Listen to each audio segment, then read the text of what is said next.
El olor a cebolla caramelizada y carne estofada se adhería a las paredes de azulejos blancos de la cocina, formando una neblina densa y cálida que empañaba los cristales de la ventana. Era poco después del mediodía de un domingo gris, de esos en los que el frío cala hasta los huesos y el viento silba por debajo de las puertas.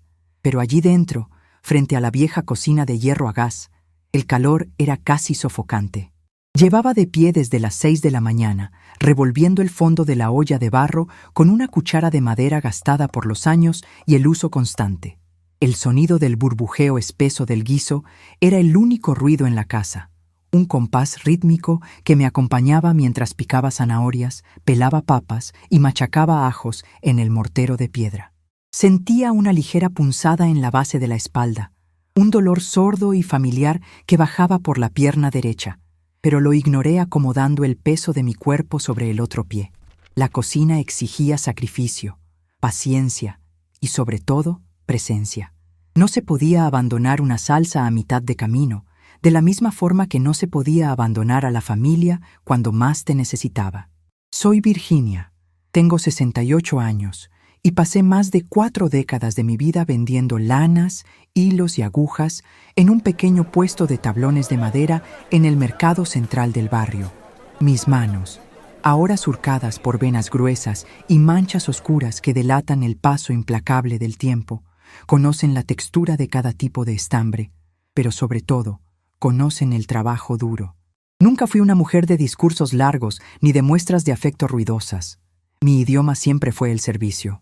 El amor, para mí, no se declaraba con tarjetas compradas a última hora, sino que se amasaba con harina, se tejía en las madrugadas para abrigar espaldas ajenas y se servía humeante en platos hondos sobre la mesa del comedor. Desde que enviudé, esa forma de amar se convirtió en mi única trinchera, mi manera de asegurarme de que los míos supieran que, mientras yo estuviera viva, nunca les faltaría nada.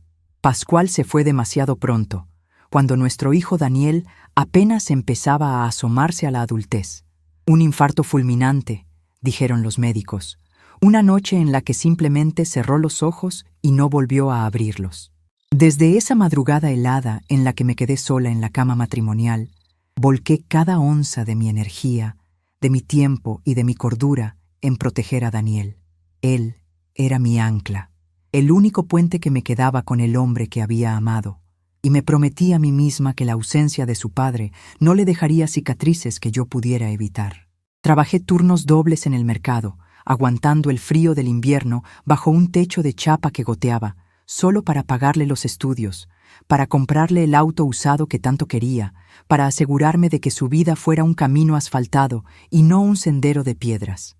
Mi devoción por él no tenía límites, ni cuestionamientos, ni barreras. Se convirtió en el centro absoluto de mi universo, un altar donde yo depositaba ofrendas diarias en forma de billetes planchados, camisas perfectamente lavadas y toppers llenos de comida casera. Cuando Daniel se casó con Silvia, mi instinto protector simplemente se expandió para abarcarla a ella también. Silvia era una mujer ocupada, siempre pendiente de su teléfono, de sus reuniones, de su apariencia impecable. Nunca la juzgué en voz alta. Si ella no tenía tiempo para limpiar su departamento, yo tomaba el autobús los martes por la tarde con mis propios productos de limpieza y le dejaba los pisos brillando. Si ella estaba demasiado cansada para cocinar, yo preparaba viandas para toda la semana y se las llevaba en bolsas pesadas que me dejaban marcas rojas en las muñecas. Y cuando nació Tiago, mi nieto, me convertí en la niñera incondicional, la que cancelaba cualquier plan. No es que tuviera muchos, para cuidarlo cuando ellos querían salir a cenar o irse de viaje de fin de semana. Yo era la red de seguridad que nunca fallaba, el colchón suave donde siempre podían caer, la mujer que nunca decía estoy cansada, no puedo o me duele. Pensé que así funcionaba la familia. Pensé que el cuidado desinteresado construía un muro de lealtad indestructible. Limpié mis manos en el delantal a cuadros que llevaba atado a la cintura y me dirigí al comedor para poner la mesa.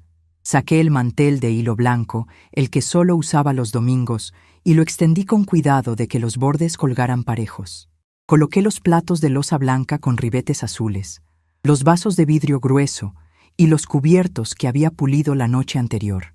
Mientras doblaba las servilletas de tela, Sentí una pequeña presión en el centro del pecho. Fue como si alguien hubiera apoyado un dedo pesado sobre mi esternón. Me detuve un segundo, respiré hondo y dejé salir el aire por la boca. Es el calor de la cocina, me dije a mí misma, restándole importancia. A mi edad, el cuerpo siempre encontraba una nueva forma de quejarse, un nuevo crujido, un nuevo pinchazo. Fui hasta el filtro de agua, me serví un vaso frío y me lo bebí de un trago. El alivio fue momentáneo, pero suficiente para convencerme de que no era nada grave. Tenía que terminar de preparar la ensalada de papas antes de que llegaran. A la 1:30 en punto, escuché el motor del auto de Daniel estacionándose frente a la casa. Segundos después, la puerta principal se abrió de golpe, golpeando contra el tope de goma en la pared, seguida del bullicio habitual que traían consigo. No hubo un «Hola, mamá» desde la entrada, ni un beso de buenas tardes. Daniel entró quejándose del tráfico espantoso que había en la avenida, arrojando sus llaves sobre la mesita de la entrada con un ruido metálico que me hizo sobresaltar. Silvia venía detrás, tecleando furiosamente en su teléfono celular, sin levantar la vista de la pantalla brillante. Tiago, con sus 14 años y sus auriculares gigantes cubriéndole las orejas, arrastraba los pies con desgana, encerrado en su propio mundo de música estridente y apatía adolescente. Dejaron sus abrigos tirados sobre el respaldo del sofá de la sala, ignorando el perchero de madera que estaba literalmente a un paso de distancia. Yo salí de la cocina secándome las manos, con una sonrisa amplia dibujada en el rostro, lista para recibirlos, para absorber sus quejas y transformar su estrés en comodidad. «Mamá, qué calor infernal hace en esta casa», fue lo primero que dijo Daniel al verme, aflojándose el cuello de la camisa. «¿No podés abrir una ventana? Parece un sauna». No me preguntó cómo estaba. No me preguntó si necesitaba ayuda con las ollas. Su primera interacción fue una exigencia envuelta en una queja. «Enseguida abro, hijo», respondí con voz suave, apresurándome a empujar el ventanal del comedor para que entrara una ráfaga de aire helado. «Es que el guiso lleva horas al fuego y calienta todo el ambiente. ¿Querés que te sirva una cerveza bien fría?» «Sí, por favor. Y trae un poco de pan, que vengo muerto de hambre». «Silvia ni siquiera desayunó hoy», dijo, dejándose caer pesadamente en la cabecera de la mesa, el lugar que alguna vez había ocupado Pascual. Silvia, que ya se había sentado a su lado, finalmente levantó la vista del teléfono. «Hola, Virginia. Sí, estoy agotada. Esta semana fue una locura en la oficina. No veo la hora de comer y dormir una siesta». «Hola, mija. Enseguida les sirvo», dije, sintiendo de nuevo esa presión en el pecho, esta vez un poco más fuerte, más insistente. Fui a la cocina, saqué la cerveza de la heladera, corté el pan casero en rodajas gruesas y lo acomodé en una panera de mimbre. Mis movimientos eran mecánicos, entrenados por décadas de repetir la misma coreografía dominical. Mientras llevaba las cosas al comedor, noté que Tiago tenía los codos sobre la mesa y seguía con los auriculares puestos. «Tiago, mi amor, sácate esos aparatos para comer, por favor», le pedí con cariño, acariciándole el hombro al pasar. El chico emitió un gruñido incomprensible y se bajó los auriculares al cuello, pero no soltó el teléfono. Daniel ya estaba abriendo la cerveza, bebiendo directamente del pico antes de servirse un pedazo de pan. Yo regresé a la cocina para buscar la olla. Cuando agarré las asas de hierro con los trapos de cocina, sentí que el peso de la olla se multiplicaba. No era solo el estofado, era como si la gravedad misma estuviera tirando de mí hacia el suelo de baldosas. Hice un esfuerzo titánico, apreté los dientes y levanté la olla. El trayecto desde la cocina hasta la mesa del comedor, que normalmente me tomaba unos pocos segundos, se sintió como una marcha interminable a través de un desierto. Coloqué la olla sobre el salvamanteles de corcho en el centro de la mesa con un ruido sordo. El vapor fragante subió hacia el techo, pero de repente el olor a comida me revolvió el estómago.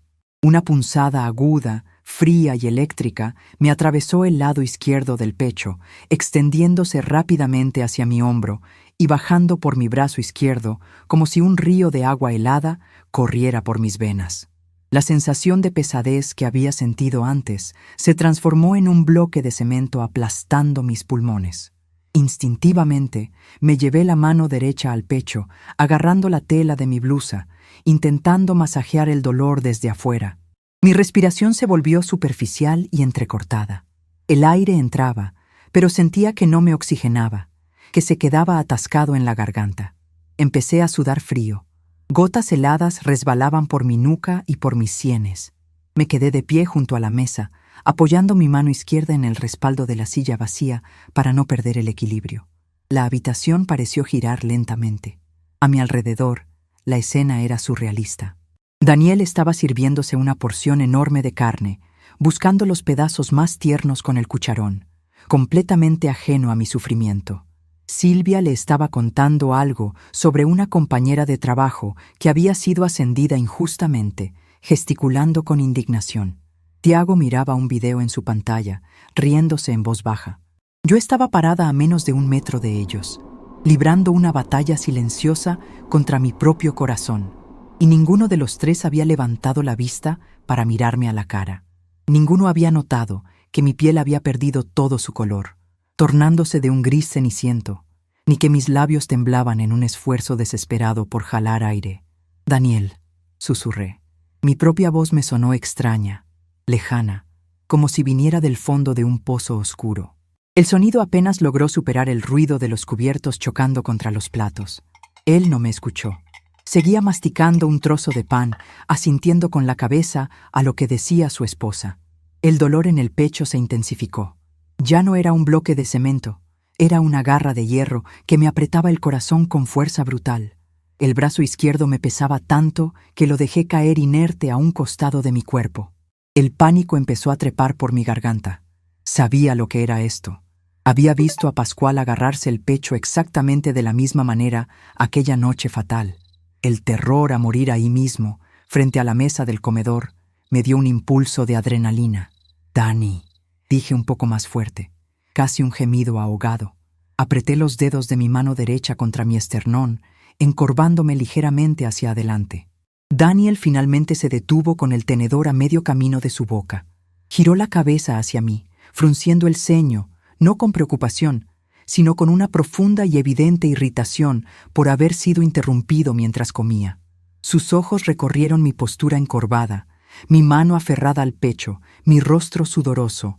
No hubo alarma en su expresión, no saltó de su silla, no se acercó a sostenerme. En su lugar, dejó caer el tenedor sobre el plato con un ruido metálico y soltó un suspiro pesado, exagerado, el tipo de suspiro que se le reserva a un niño caprichoso que está haciendo un berrinche inoportuno. «¿Qué pasa ahora, mamá?», preguntó, con un tono cargado de hastío y fastidio. Me duele el pecho, Dani. Mucho. Me oprime. El brazo. Se me durmió. Llévame a la clínica, por favor. Siento que me falta el aire. No puedo respirar bien». Logré articular, cada palabra costándome un esfuerzo monumental. Lo miré a los ojos, buscando al niño que yo había criado, buscando la más mínima chispa de empatía, de urgencia, de amor. Silvia dejó de hablar y me miró de soslayo, con una expresión de leve molestia, como si mi dolor fuera una falta de educación en la mesa. Tiago ni siquiera pausó su video. Y entonces, Daniel, mi hijo, la razón de mis desvelos, el hombre por el que yo había sacrificado mi juventud, mi descanso y mis ahorros, me miró de arriba abajo con una frialdad que me congeló la sangre más rápido que el sudor de mi frente.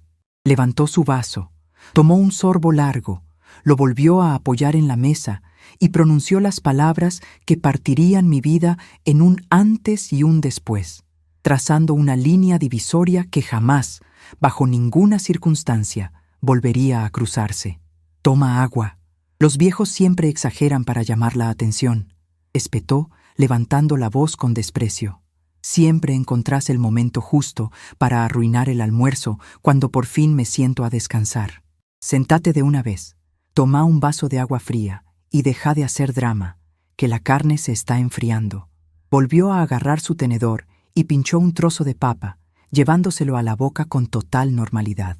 Silvia soltó una risita nasal, una pequeña burla cómplice, y continuó comiendo su ensalada. El comedor quedó sumido en el ruido habitual de la masticación y de los videos de internet del chico. Me quedé quieta. El dolor físico en mi pecho seguía ahí, implacable, pero de repente pasó a un segundo plano. Una claridad absoluta, fría y cortante como el cristal roto, descendió sobre mi mente. No hubo lágrimas en mis ojos, no hubo gritos de indignación, no hubo súplicas.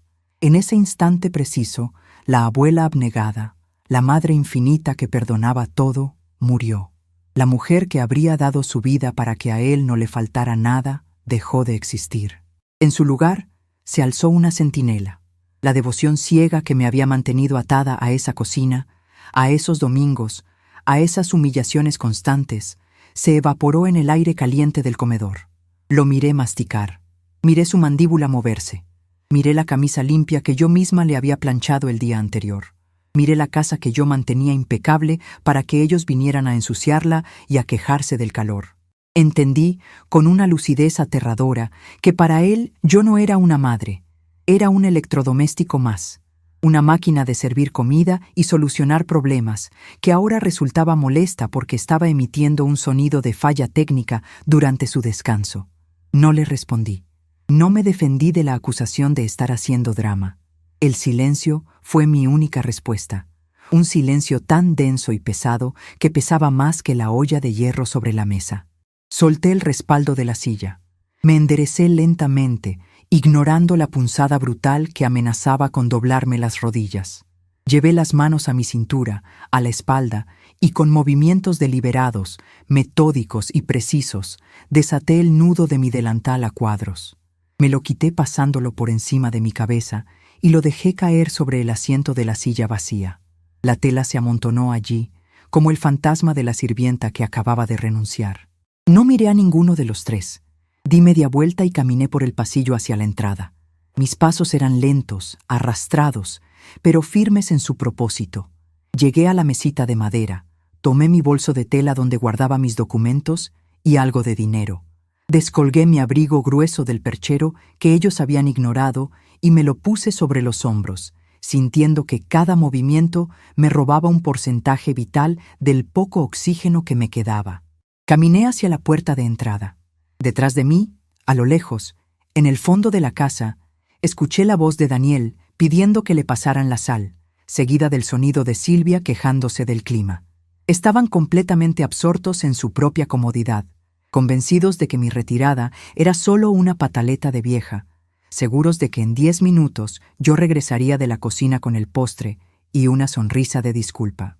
Abrí la pesada puerta de madera que daba a la calle. El aire gélido de la tarde de invierno me golpeó el rostro, un contraste brutal con el calor asfixiante que dejaba atrás. Salí al porche, aferrando mi bolso contra el pecho dolorido, sintiendo los latidos irregulares de mi corazón golpeando contra mis costillas. Con mi mano libre, agarré el picaporte frío y tiré de él hacia mí. Cada paso que daba por el pequeño sendero de baldosas que cruzaba mi jardín delantero era una batalla contra la gravedad y contra mi propio cuerpo. La angustia física era tan abrumadora que la visión se me nublaba por los bordes, reduciendo el mundo a un túnel grisáceo centrado en el portón de hierro de la calle. El viento frío cortaba mi respiración ya debilitada, pero al mismo tiempo, el aire helado en mi rostro me mantenía consciente, me obligaba a seguir moviendo las piernas. Mientras arrastraba los zapatos sobre las hojas secas caídas de la vieja higuera, una sucesión de imágenes fugaces atravesó mi mente, no como un relámpago de la vida entera antes de morir, sino como un inventario detallado de mi propia estupidez. Recordé la vez que Daniel, a los 20 años, destrozó el frente de su primer auto contra un poste por conducir imprudentemente. Yo había vaciado mi cuenta de ahorros, el dinero que Pascual me había dejado, para pagar los daños y evitarle un problema legal, mientras él dormía a la resaca en su habitación. Recordé las noches enteras en vela cuando Tiago era bebé y tenía fiebre, y Silvia me llamaba a las 3 de la mañana llorando porque no sabía qué hacer. Yo cruzaba la ciudad en taxi en plena madrugada para cargar a mi nieto, cantarle canciones de cuna y ponerle paños fríos hasta que amanecía, mientras los padres descansaban en la habitación contigua. Todas esas madrugadas, todo ese dinero, todo ese desgaste de mis rodillas y de mi columna vertebral se habían reducido a esa frase arrojada con desprecio en la mesa del comedor. Los viejos siempre exageran para llamar la atención. No era solo la falta de auxilio ante una emergencia médica evidente lo que me había helado el alma.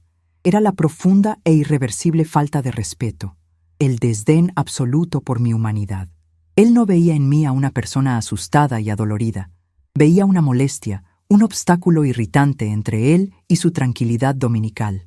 Esa convicción me inyectó una fuerza extraña, una energía oscura y metálica que no nacía del corazón fallido, sino de la más pura y cruda decepción. Era la fuerza de quien finalmente abre los ojos después de décadas de ceguera voluntaria. Me aferré al portón de hierro, la estructura de metal helado quemando la piel de mis palmas sudorosas, y lo empujé para salir a la vereda. La calle estaba desierta, típica de un domingo a la hora del almuerzo en un barrio residencial. Las persianas de las casas vecinas estaban bajas. A lo lejos, el ruido amortiguado del tráfico de la avenida principal me indicaba hacia dónde debía dirigirme. Mi brazo izquierdo colgaba inútil a mi costado, pesado como un tronco muerto. La opresión en el pecho se había estabilizado en un nivel de agonía constante, un torniquete implacable que me obligaba a respirar en jadeos cortos, casi silbantes. No miré hacia atrás. No volví la vista hacia la ventana del comedor, donde seguramente la luz cálida iluminaba la escena de mi hijo devorando el estofado mientras mi silla permanecía vacía. Me ajusté el abrigo sobre los hombros con la mano derecha. Apreté los dientes hasta que la mandíbula me dolió casi tanto como el esternón. Y comencé a caminar lentamente, paso a paso, alejándome de mi propia casa. La puerta se había cerrado con un clic definitivo, metálico y seco, separando mi vida de la de ellos. El sonido de mis propios pasos irregulares sobre el cemento de la vereda era el único testigo de mi partida, el primer paso de un exilio silencioso que yo misma había decretado, y que, si sobrevivía a esa tarde, cambiaría las reglas de todo para siempre. Llegar a la esquina de mi propia cuadra me tomó una eternidad. El pavimento gris de la vereda, que tantas veces había barrido en las mañanas de otoño, parecía haberse convertido en una pendiente interminable.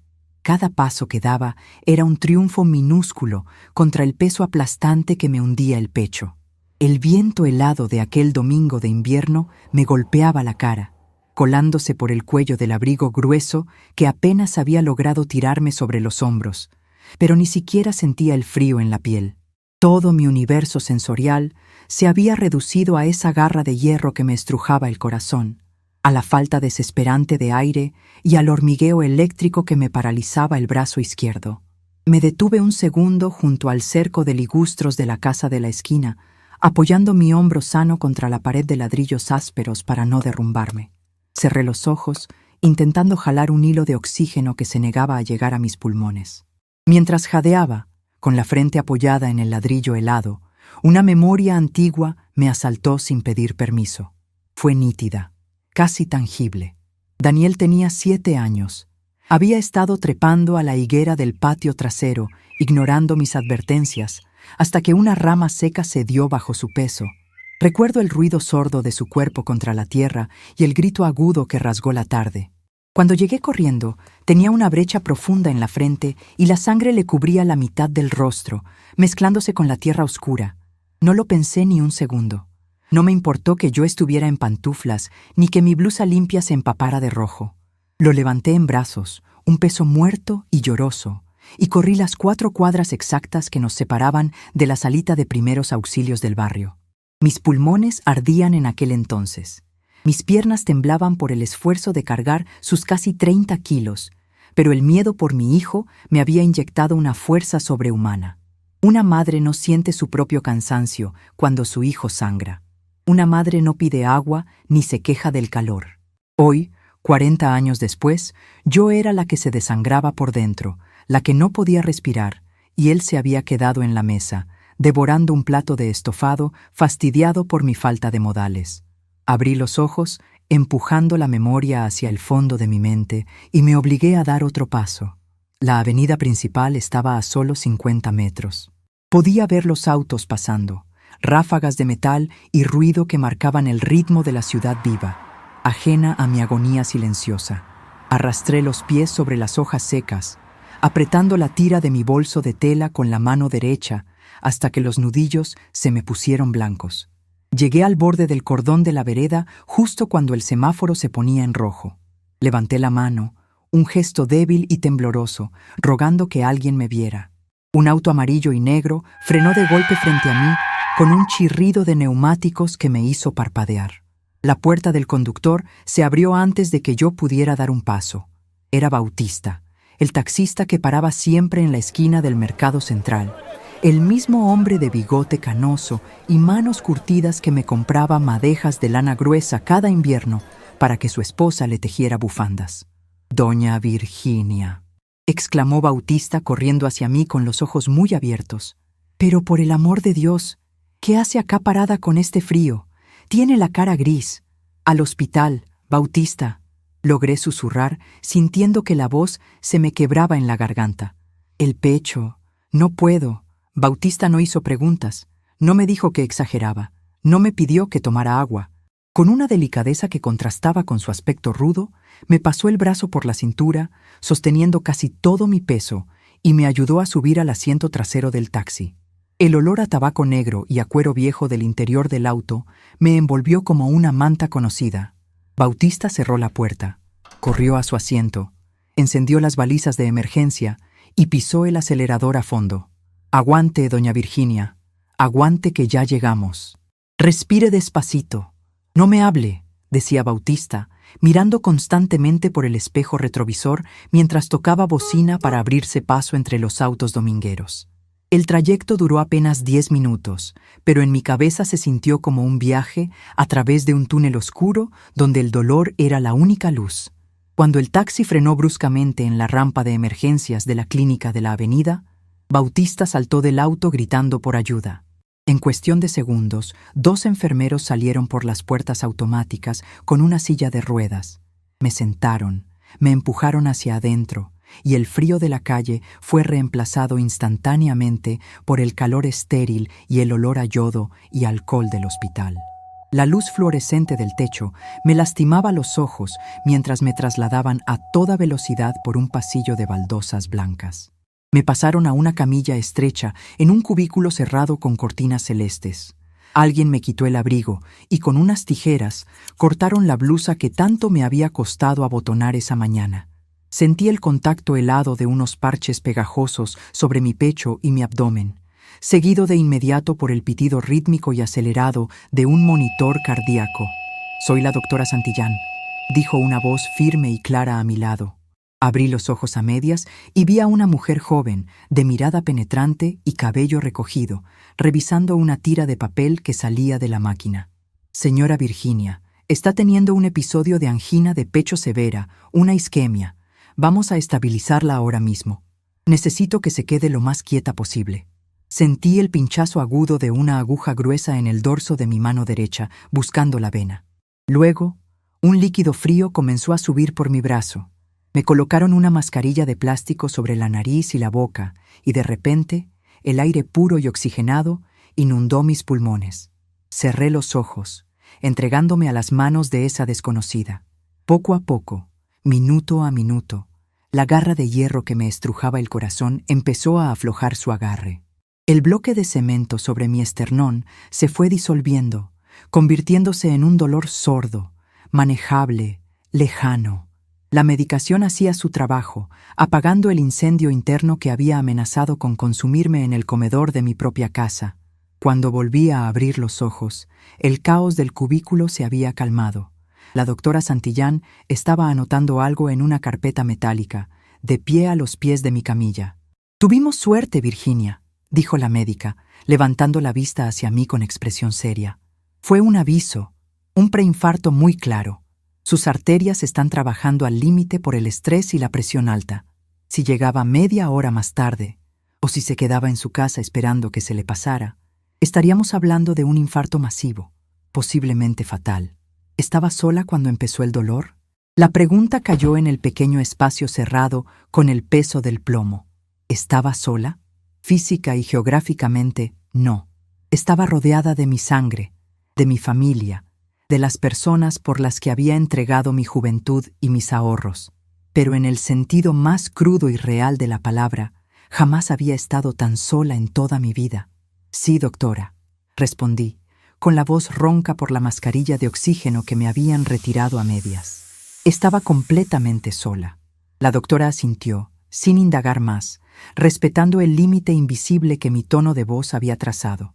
Me informó que me trasladarían a una habitación de observación coronaria, donde pasaría al menos la noche y el día siguiente, conectada a los monitores, para asegurar que el corazón recuperara su ritmo normal.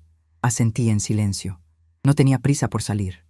De hecho, la idea de volver a mi casa me generaba un rechazo profundo, una náusea que nada tenía que ver con mi condición cardíaca.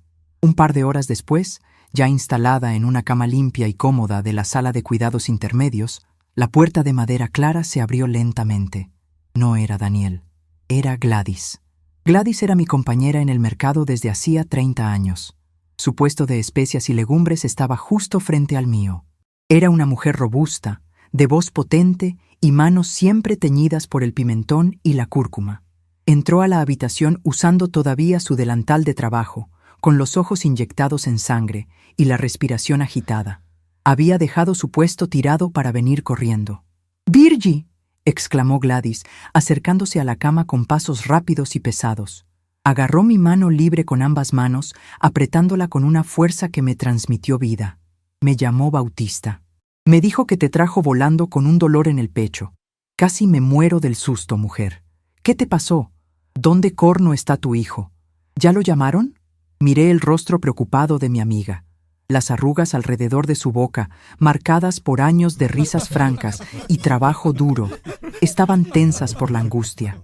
Ella, que no compartía mi sangre, que no me debía nada más que años de charlas entre mates y ventas, había cruzado la ciudad en pánico al enterarse. Mi hijo, que estaba a 2 metros de mí cuando mi corazón falló, me había mandado a tomar agua.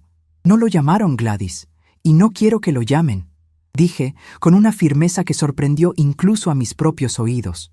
Gladys frunció el ceño, confundida. Arrastró una silla de plástico blanco y se sentó a mi lado, sin soltarme la mano. ¿Cómo que no querés que lo llamen? Virginia, estás en la unidad coronaria. Tuviste un preinfarto. Tu familia tiene que estar acá. Seguramente Daniel está desesperado buscándote. Saliste de tu casa y desapareciste. Una sonrisa amarga, casi imperceptible, curvó la comisura de mis labios. Daniel no me está buscando, Gladys. Daniel estaba sentado en la mesa del comedor cuando empezó el dolor. Le dije que no podía respirar. Le rogué que me trajera a la clínica. Gladys se quedó paralizada. Sus ojos se abrieron desmesuradamente, asimilando la información. «¿Qué me estás diciendo?», susurró mi amiga, con la voz cargada de una indignación creciente. «¿Estaba ahí y no hizo nada? ¿Por qué viniste sola, Virginia? ¿Qué te dijo ese infeliz?» Me dijo que los viejos siempre exageramos para llamar la atención. Me dijo que dejara de hacer drama porque la carne se estaba enfriando. El silencio que siguió a mis palabras fue absoluto. Solo el pitido rítmico del monitor cardíaco marcaba el tiempo en la habitación. Vi cómo el rostro de Gladys pasaba de la incredulidad a la furia pura. Soltó mi mano, se puso de pie de un salto y empezó a caminar de un lado al otro a los pies de mi cama, maldiciendo en voz baja, frotándose la cara con las manos ásperas. «¡Es un hijo de su madre! ¡Un desagradecido! ¡Un parásito!», estalló Gladys sin poder contenerse más. «Toda tu vida te la pasaste sirviéndole, Virginia. Te pelaste los dedos tejiendo para pagarle el auto. Le limpias la mugre a la mujer que tiene. Le crías al pibe. Si fuera mi hijo, voy ahora mismo y le rompo una escoba en la cabeza. Lo arrastro de los pelos hasta acá para que vea lo que te hizo». «No, Gladys», la interrumpí, mi voz sonando tranquila, clínica, desprovista de toda la histeria que ella esperaba. El enojo hace ruido. «Yo ya no quiero hacer ruido». Gladys se detuvo mirándome fijamente. Conocía ese tono en mí. Era el mismo tono que usaba cuando un proveedor intentaba estafarme con el peso de la lana. Frío, metódico, implacable. Se volvió a sentar, apoyando los codos en las rodillas, dispuesta a escuchar. Mientras caminaba por la calle, sintiendo que me moría, me acordé de algo. Continué, mirando un punto fijo en la pared blanca frente a mí. ¿Te acordás cuando Daniel tenía 15 años y se agarró esa intoxicación bárbara con comida del colegio? Gladys asintió lentamente. «Claro que me acuerdo. Faltaste una semana entera al mercado». «Exacto. Estuvo 3 días vomitando, pálido como un papel, llorando del dolor de estómago. Yo no dormí.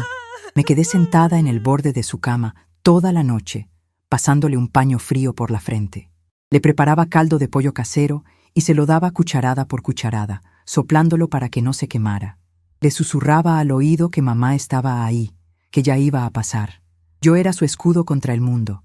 Creí que ese amor, ese sacrificio, era un capital que se guardaba en una bóveda.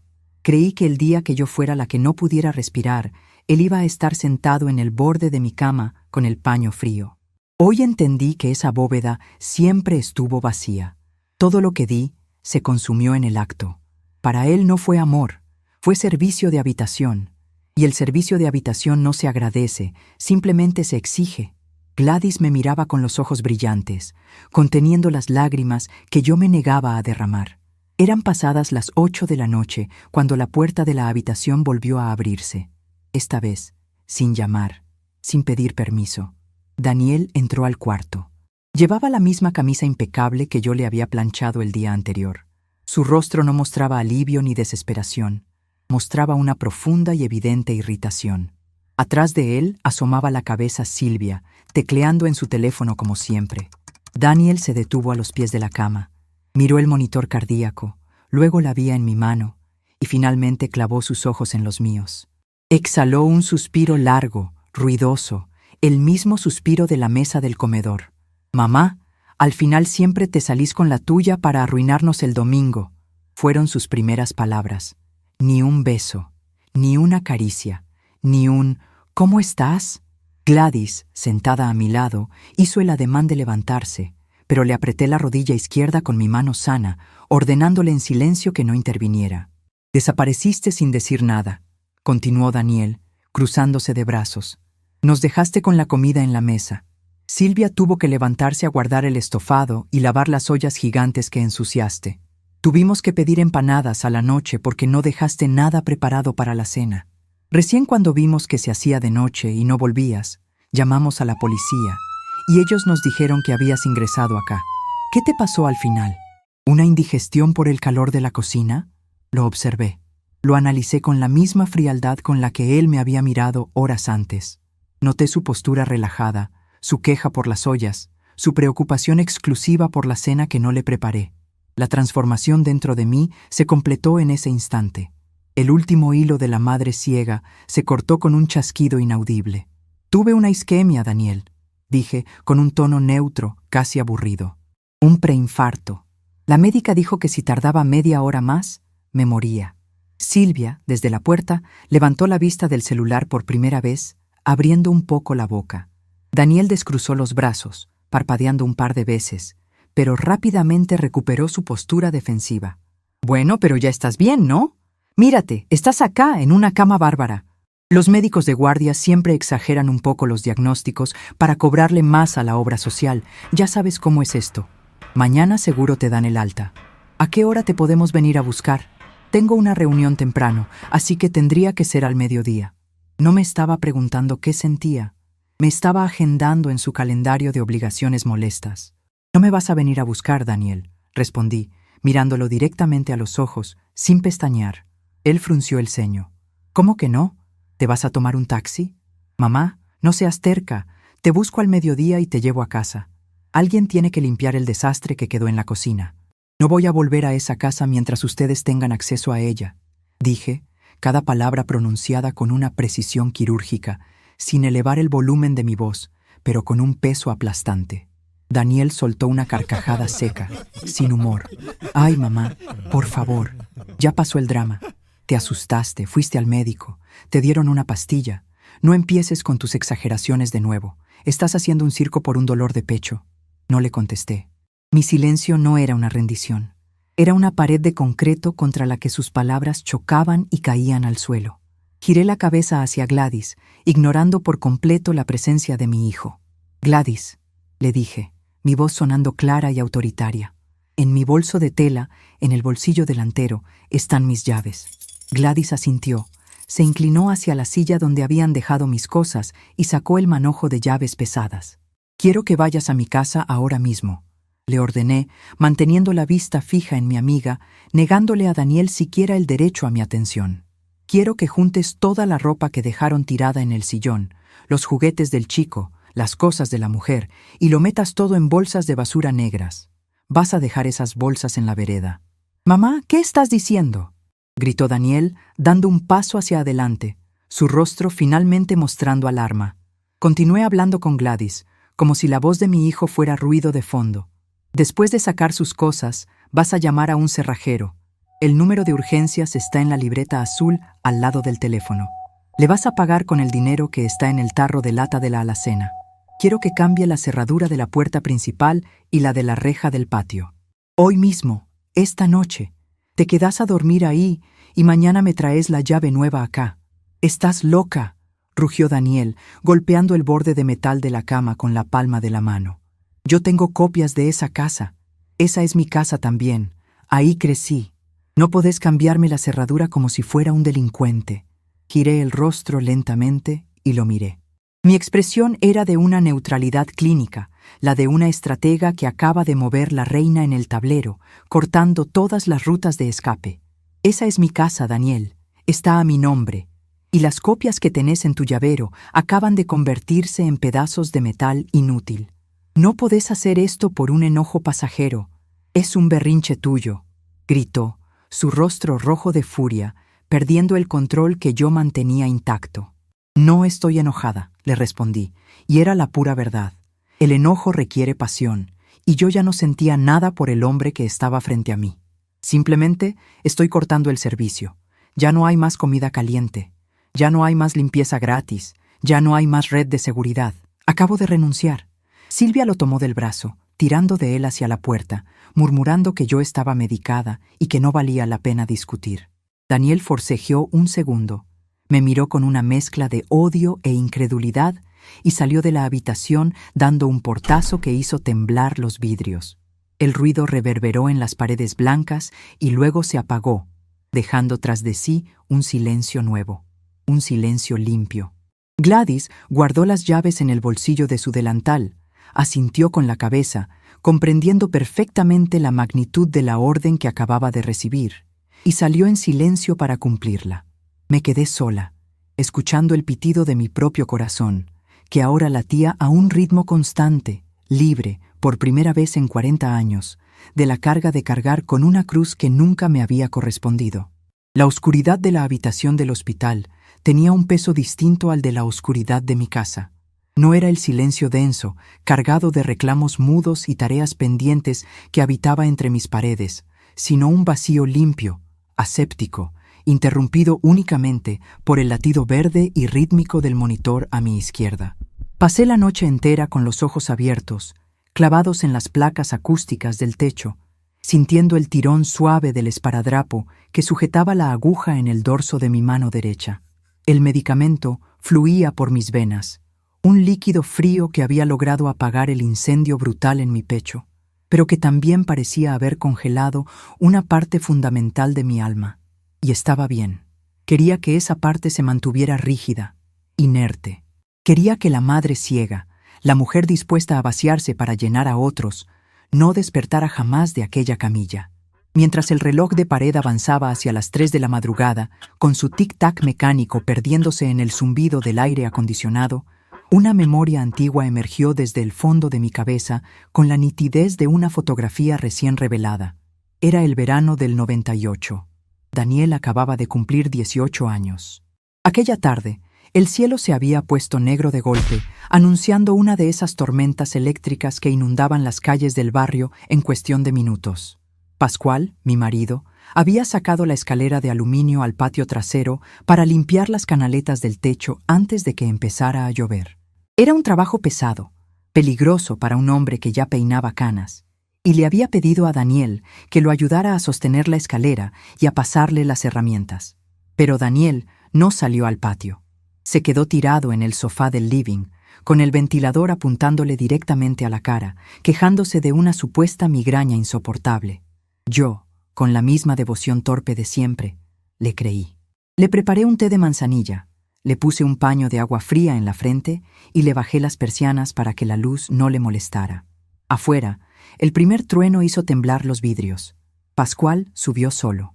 Minutos después, escuché un resbalón, un golpe metálico y un insulto ahogado. Salí corriendo y encontré a mi marido en el suelo, agarrándose la zona lumbar, con la cara contraída por el dolor. Se había salvado de una fractura grave por puro milagro. Lo ayudé a levantarse, pasé su brazo grueso por encima de mis hombros y lo entré a la casa. Al pasar por el living, Daniel ni siquiera abrió los ojos. Simplemente se acomodó el paño húmedo y subió el volumen del televisor. Pascual se detuvo en seco, aguantando la punzada en la espalda. Miró a nuestro hijo tirado en el sofá y luego me miró a mí. Todavía puedo recordar el olor a lluvia inminente y a sudor que desprendía su camisa de trabajo. Me miró con una tristeza profunda, una decepción que no iba dirigida al muchacho, sino a mí. «Lo estás moldeando en barro blando, Virginia», me dijo Pascual en un susurro áspero que me heló la sangre. «Lo estás entrenando para ser un inútil. El día que yo no esté y vos te caigas al piso, él no te va a dar la mano. Te va a pasar por encima para no tropezarse».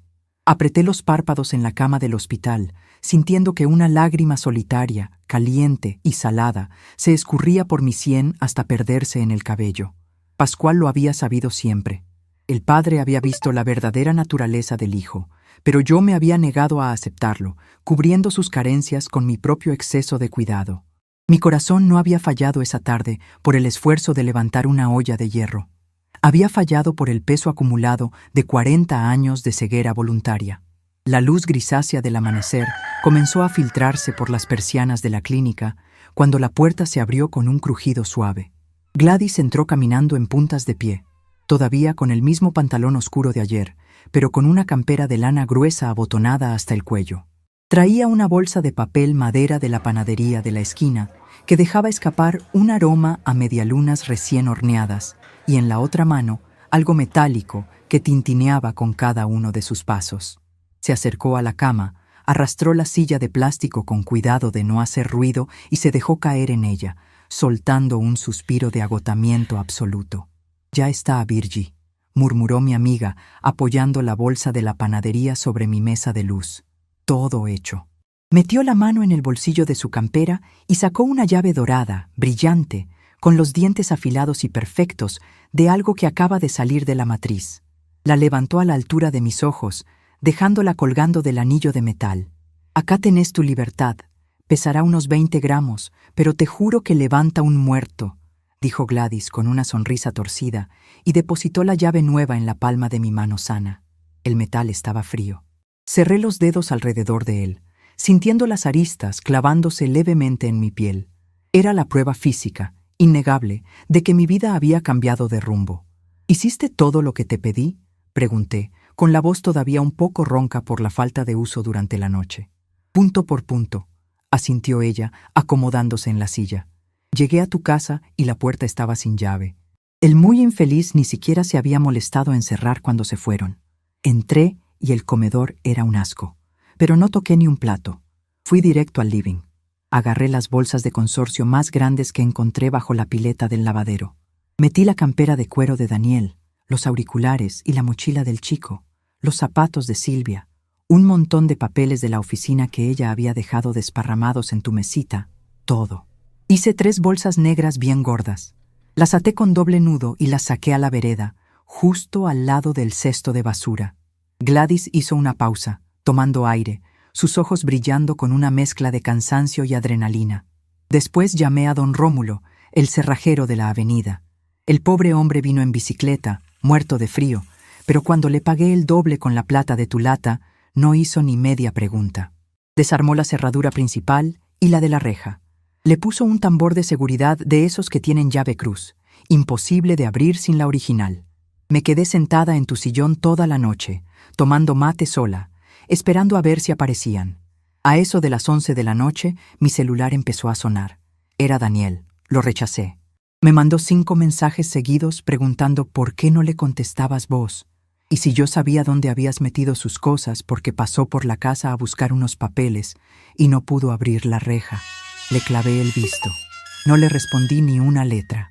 Acaricié la llave dorada con el pulgar. No sentí culpa. No sentí miedo por la reacción de mi hijo. Sentí una tranquilidad tan profunda y silenciosa que se parecía mucho al fondo de un océano en calma.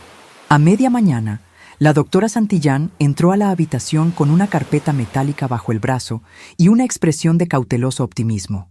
Revisó los números del monitor, escuchó mi pecho con el estetoscopio frío y asintió para sí misma, satisfecha con el ritmo acompasado que ahora mantenía mi músculo dañado.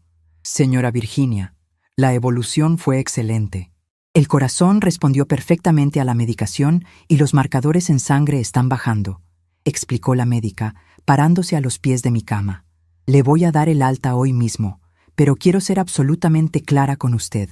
Su corazón es ahora mismo un motor recién ajustado. Está funcionando, pero las piezas están sensibles. Necesita reposo absoluto esta semana. Nada de esfuerzos físicos, nada de cargar peso y, sobre todo, nada de estrés emocional. Si usted vuelve a su casa y retoma el ritmo de vida que la trajo hasta acá, el próximo episodio no va a ser un aviso, va a ser el último. ¿Fui clara? Muy clara, doctora, respondí, mirándola a los ojos con total serenidad. Le aseguro que mi casa ya no es el mismo lugar que dejé ayer. El proceso de recibir el alta tomó un par de horas más. Gladys me ayudó a vestirme con la ropa limpia que había traído de mi armario. Cuando salimos por las puertas automáticas de la clínica, el aire del mediodía del lunes era fresco, limpio, desprovisto de la humedad sofocante del día anterior. Subimos a un taxi en silencio. Mientras miraba por la ventanilla cómo las calles del centro se iban transformando en las veredas arboladas de mi barrio, sentí que la mujer que regresaba no era la misma que había salido huyendo, asfixiada y a punto de morir. El taxi se detuvo frente a mi casa. Las 3 bolsas de basura negras seguían en la vereda, intactas, ignoradas por el camión recolector de la madrugada. Caminé hacia la reja de hierro negro. Saqué la llave nueva de mi bolsillo, la introduje en la ranura brillante y la giré. El mecanismo se dio con un chasquido pesado, sólido, definitivo. Entré al porche, abrí la puerta de madera principal y crucé el umbral. La casa me recibió con un olor espeso, rancio. Era el olor a encierro mezclado con la grasa fría del estofado del domingo. Caminé a paso lento por el pasillo hasta llegar al comedor. Todo estaba exactamente como lo había dejado en el momento de mi colapso. La silla que yo había ocupado estaba ligeramente corrida hacia atrás. Mi delantal a cuadros seguía hecho un bollo sobre el asiento, como la piel descartada de un animal que acaba de mudar. Sobre la mesa, los platos sucios exhibían restos de carne reseca, migas de pan esparcidas por el mantel de hilo blanco y vasos con fondos de cerveza caliente. En el centro, la olla de hierro negro dominaba la escena. El guiso se había enfriado por completo, formando una capa gruesa y anaranjada de grasa solidificada en la superficie, una costra repugnante que encapsulaba las papas y las zanahorias que yo había picado con tanto amor y dolor la mañana anterior. Gladys se quitó la campera y se remangó la camisa. «Deja a Virgie, anda a acostarte que yo me ocupo de este desastre», dijo, estirando las manos hacia los platos. «No», la detuve, poniéndole una mano suave sobre el antebrazo. «Esto lo tengo que hacer yo. Despacio, a mi ritmo, pero lo tengo que hacer yo. Haceme un favor, anda a la cocina y prepárame un té». Mi amiga me miró, entendió que no era un capricho, sino una necesidad, y asintió, desapareciendo por el marco de la puerta. Me acerqué a la mesa. No sentía prisa. Agarré la olla de hierro por las asas, asegurándome de flexionar bien las rodillas para no forzar el pecho, y la llevé hasta la cocina. La apoyé sobre la mesada de mármol junto a la bacha de acero inoxidable.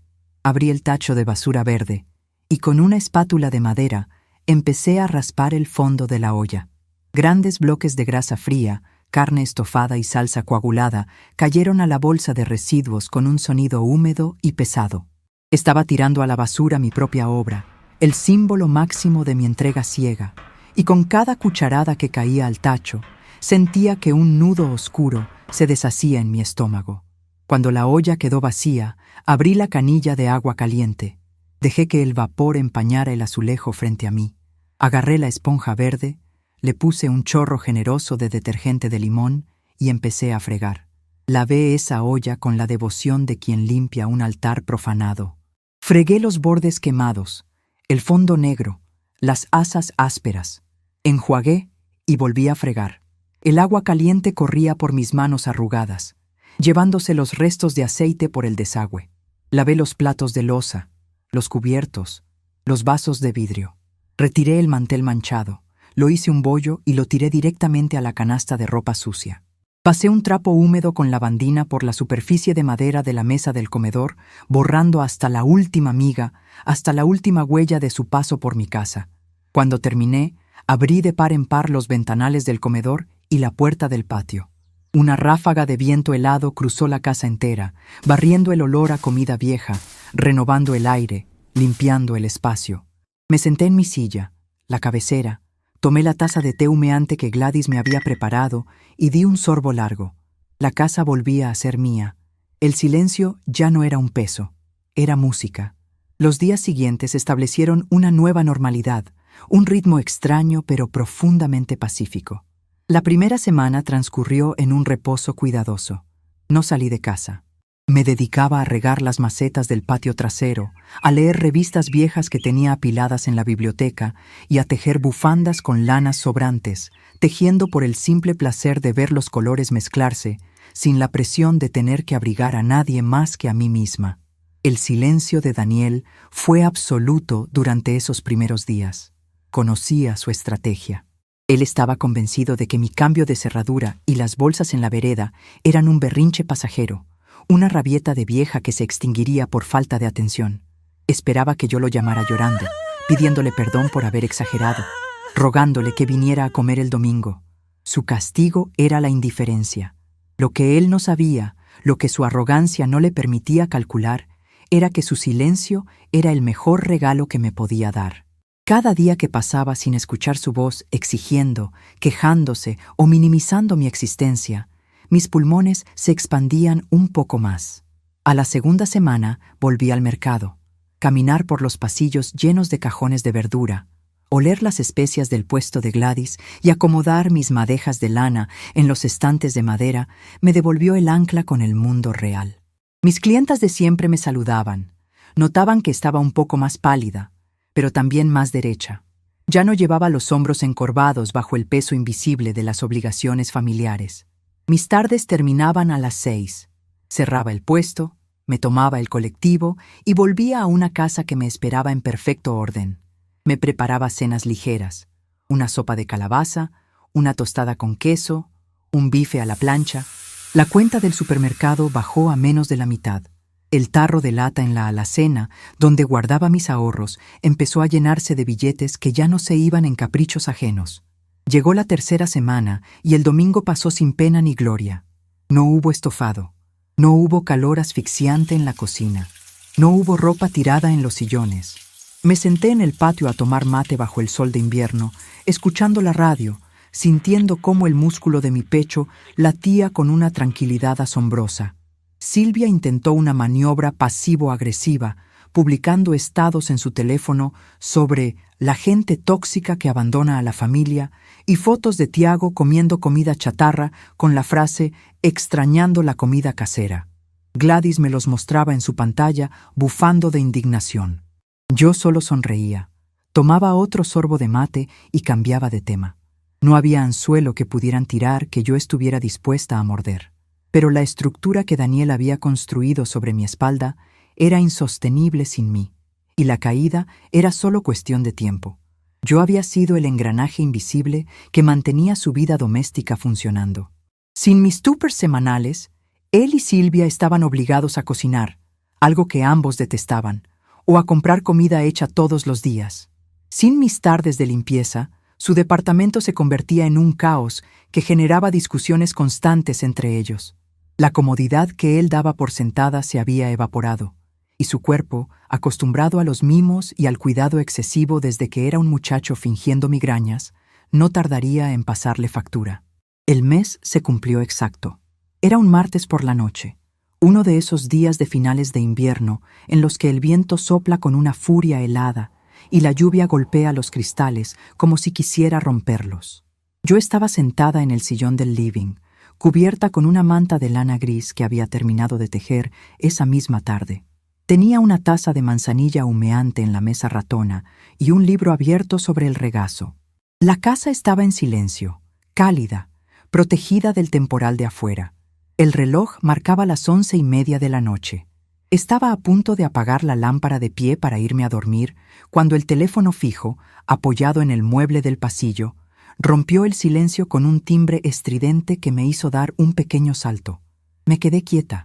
Nadie llamaba a esa hora al teléfono de línea a menos que fuera una emergencia. El aparato sonó 3 veces. 4. 5. Me levanté lentamente, ajustándome la manta sobre los hombros, y caminé por el pasillo a oscuras. La pantalla digital del teléfono brillaba con una luz azulada, mostrando el número de celular de Daniel. Dejé que sonara 2 veces más. Observé los números parpadear. Podía imaginar el pánico al otro lado de la línea. Finalmente, levanté el auricular y me lo llevé a la oreja, sin decir una sola palabra.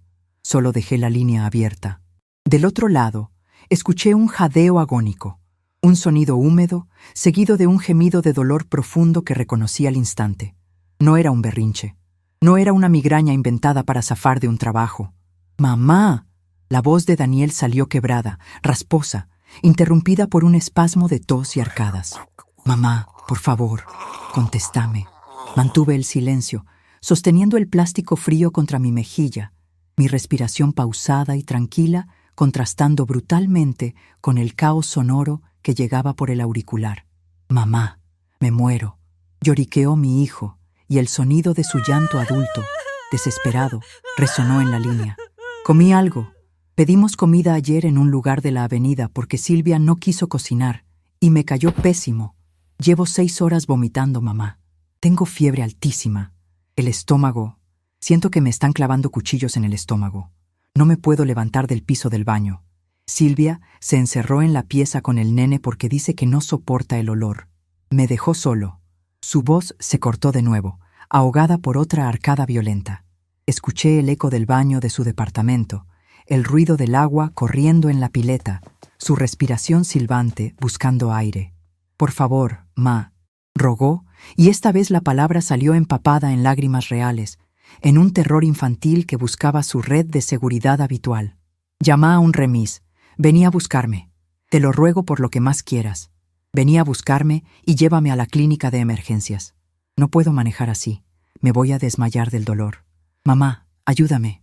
Me quedé de pie en la oscuridad de mi pasillo, escuchando cómo el hombre de 40 años que me había dejado morir de un infarto en mi propia mesa ahora me suplicaba por su vida desde el suelo de su baño.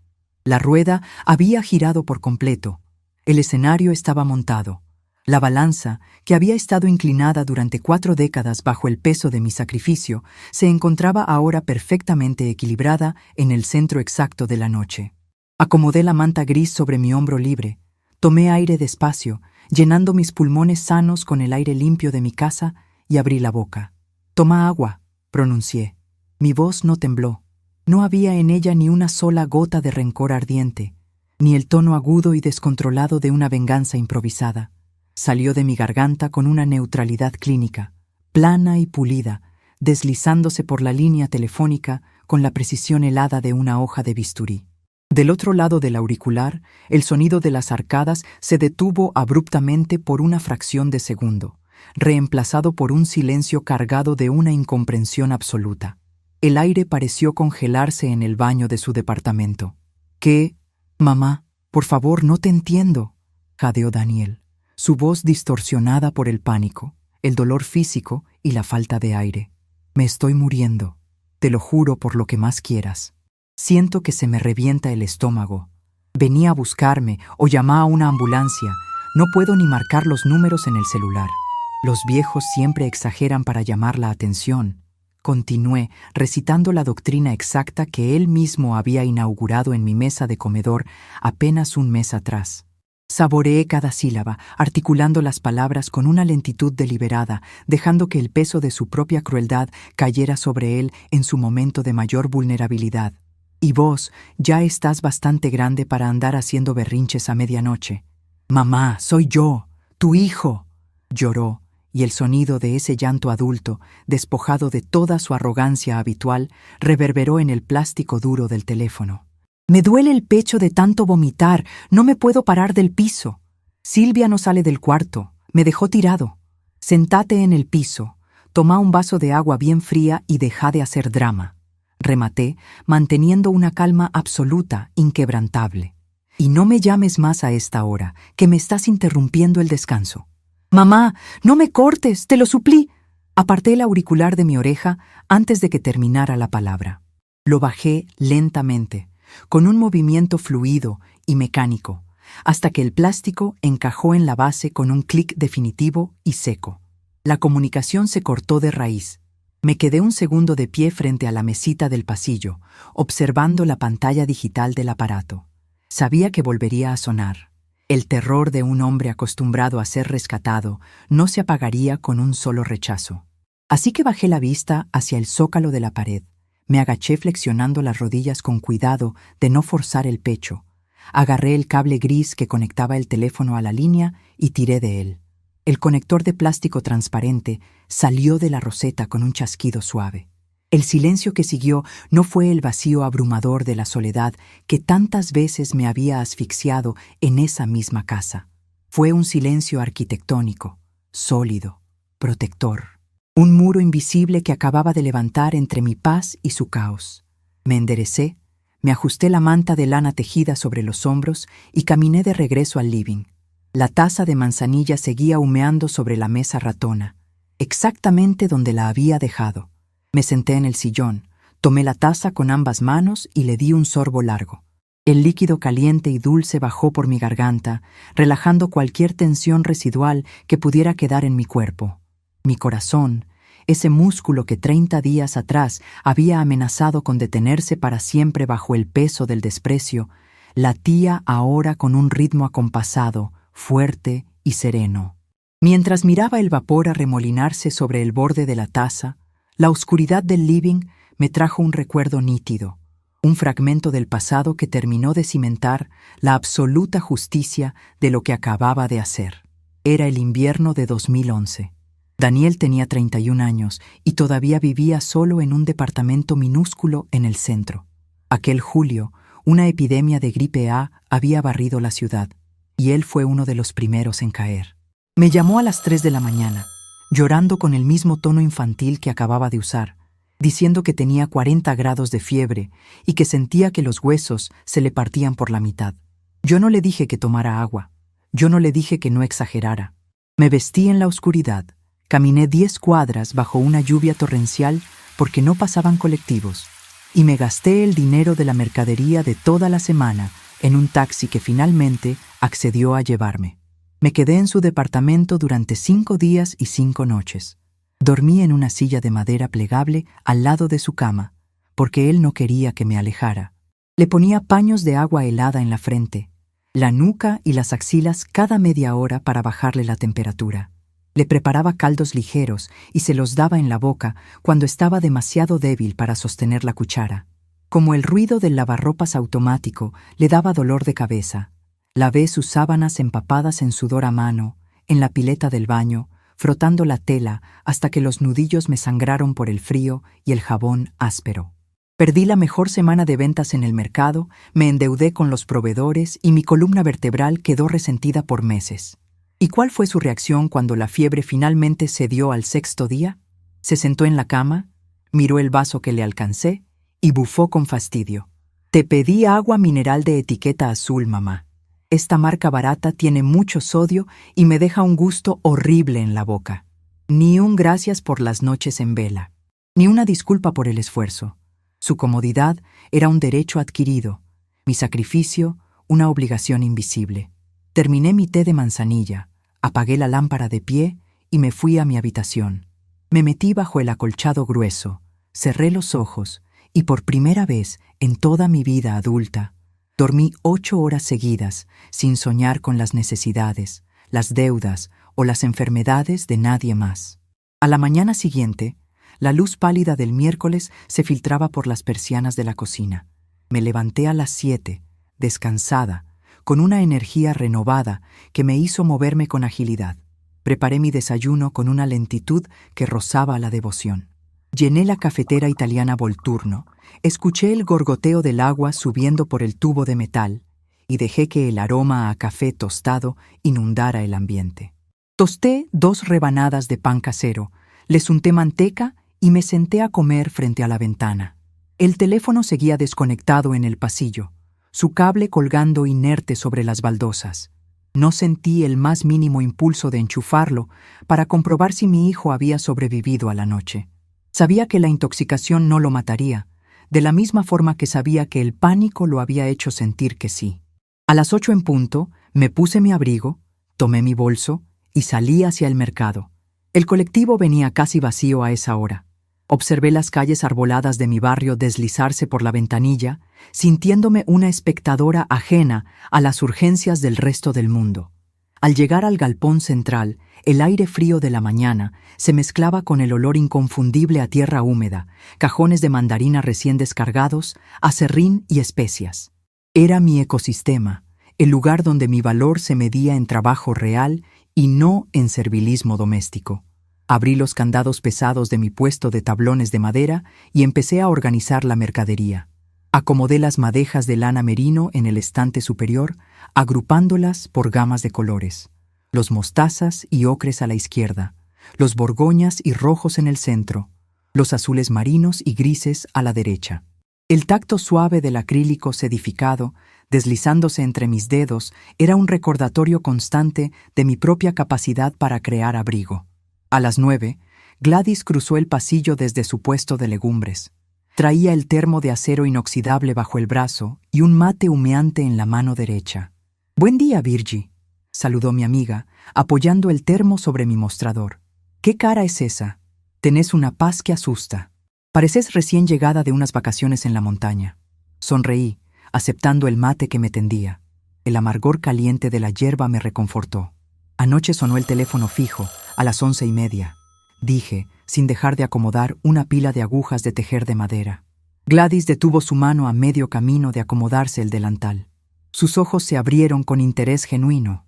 «No me digas que el nene llamó pidiendo auxilio. ¿Qué pasó? ¿Se le quemó una lamparita y no sabe cómo subirse a una silla? Comió algo en mal estado», le conté, manteniendo el tono conversacional como si hablara del clima. «Intoxicación severa. Estaba tirado en el piso del baño, vomitando sin parar, llorando del dolor. Me rogó que fuera a buscarlo, o que le mandara una ambulancia porque la mujer se encerró en el cuarto para no oler el desastre». Gladys soltó una exclamación ahogada y se inclinó sobre el mostrador, bajando la voz. «¿Y qué hiciste, Virginia? No me digas que saliste corriendo a limpiarle el vómito a ese desagradecido». La miré a los ojos. Dejé el mate sobre la madera y apoyé las manos en el mostrador. Le dije que los viejos siempre exageran para llamar la atención. Le dije que se sentara, que tomara un vaso de agua fría y que dejara de hacer drama a medianoche porque me estaba interrumpiendo el sueño. Después, desconecté el teléfono de la pared y me fui a dormir. Gladys se quedó congelada por un segundo, asimilando la magnitud de la escena. Luego, una carcajada ronca, profunda y estruendosa brotó de su garganta, sacudiéndole el cuerpo entero. Se tapó la boca con las manos teñidas de pimentón, riendo hasta que los ojos se le llenaron de lágrimas. «Bien hecho, carajo», exclamó Gladys, golpeando la madera con la palma.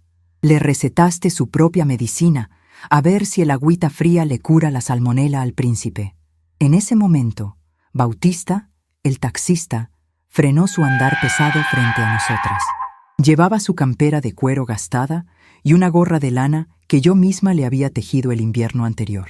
«Buen día, doñas. ¿De qué nos reímos con tantas ganas a esta hora?», preguntó, apoyándose en uno de los pilares del puesto. Gladys, sin poder contenerse, le resumió la historia en 3 frases. Bautista escuchó en silencio, asintiendo lentamente, su rostro curtido adoptando una expresión de respeto solemne. «Cosecharás tu siembra, dicen en mi pueblo, doña Virginia», sentenció el taxista, ajustándose la gorra. El muchacho se creía que tenía el servicio de grúa asegurado de por vida. Ahora va a tener que aprender a cambiar la goma solo.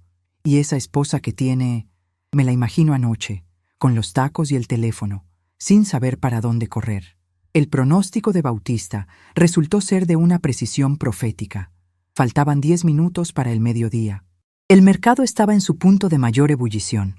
El murmullo de los clientes regateando precios, el crujido de las bolsas de papel y el chirrido de las ruedas de los changuitos de compras llenaban el aire. Yo estaba atendiendo a una clienta habitual, midiendo un corte de hilo de algodón crudo, cuando el sonido inconfundible de unos tacos aguja golpeando agresivamente el piso de cemento alisado cortó el ruido de fondo. Levanté la vista. Silvia avanzaba por el pasillo central como una tormenta desatada. Llevaba el mismo tapado de paño caro que usaba para ir a su oficina, pero estaba mal abotonado, revelando un pantalón de gimnasia gris debajo. Su cabello, usualmente planchado con perfección milimétrica, estaba recogido en un rodete desprolijo del que escapaban mechones rebeldes. Tenía ojeras oscuras que el maquillaje apurado no había logrado ocultar, y su rostro estaba contorsionado en una máscara de furia y agotamiento extremo. Los clientes y puesteros se apartaban instintivamente a su paso. Marchó directo hacia mi puesto, ignorando a la señora que esperaba su hilo, y golpeó el mostrador de madera con ambas manos, haciendo saltar un par de agujas de metal al suelo. «¡Sos un monstruo!», gritó Silvia, su voz aguda y estridente, rebotando contra el techo de chapa del galpón.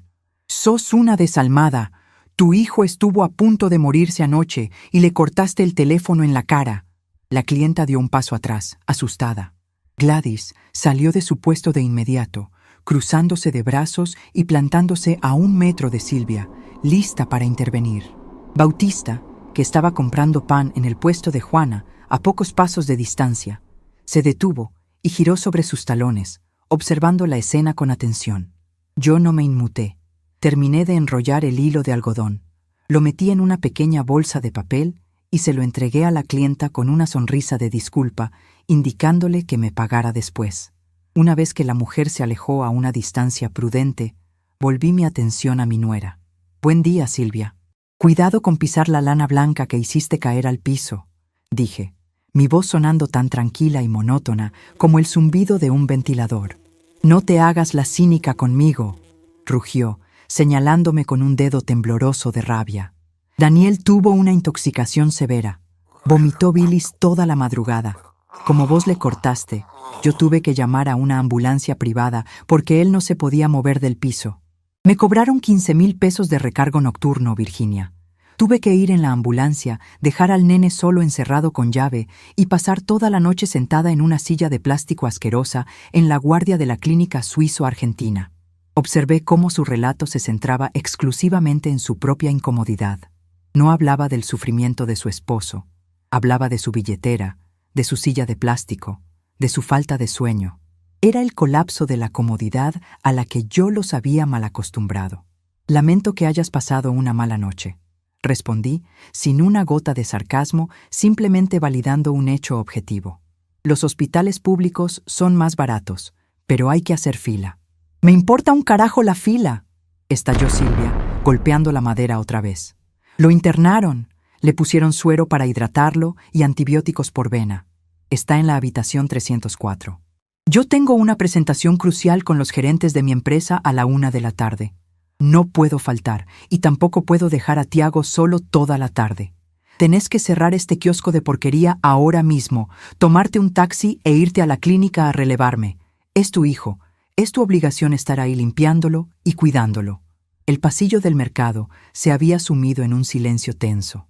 Juana, la panadera, había dejado de acomodar las facturas. 2 carniceros del fondo se habían acercado a mirar. La exigencia de Silvia, arrojada frente a mi comunidad, flotaba en el aire frío del galpón como una orden militar. Me levanté del banquito de madera lentamente. Me alisé la parte delantera de mi delantal gris, me apoyé en el mostrador y la miré directamente a los ojos. El momento había llegado. La simetría de la situación era tan perfecta, tan redonda, que no necesité elevar la voz para que el impacto fuera devastador. Hace exactamente 1 mes y 3 días. Comencé, mi voz proyectándose con claridad en el pasillo silencioso. Yo tuve una isquemia coronaria en el centro de mi propia casa. Mi corazón dejó de bombear sangre. Estaba gris, sudando frío, apoyada en una silla porque me caía al piso.